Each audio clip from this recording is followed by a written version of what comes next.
غير حبسوا قبل ما تقولوا لي الرشته لازم مرقه بيضاء وانا على بالي. حبيت نقول لكم حاجه صغيره، الماكله ماشي قانون، الماكله اذواق. اصل الرشته بالمرقه بيضاء وتقعد طول عمرها بالمرقه البيضاء، لكن اليوم حبيت نبدل شويه ونجربها مرقه حمراء، وصدقوني جد تقتل. قليت الدجاج تاعي في شويه زيت وزبده حتى تبدل لونه، بعدها زدت له البصل اللي كنت رحيته مليح، درت بصله كبيره، بعدها زدت له حبه تاع طماطم كيف مرحيه وملعقه تاع طماطم مصبره، وخليتهم تقلاو شويه، ونرجع للرشه تاعي اللي نحلها وندير لها شويه تاع الزيت ونحطها تفور للمره الاولى.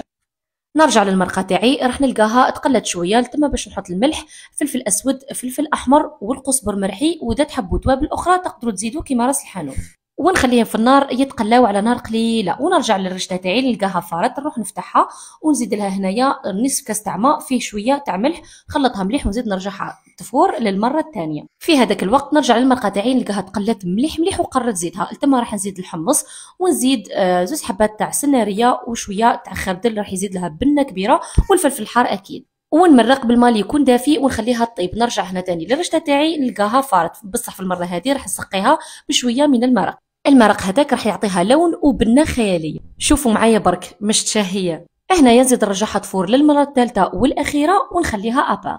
نرجع للمرقه تاعي، شوفوا لي كيفاش طابت خاطره الله يبارك، تهبل بنينه خلاص وراهي جاهز الطبق تاعنا باش نقدموه. نحط الرشته تاعي هذيك، نزيد الحمص ونزينها، التزيين يقعد اختياري.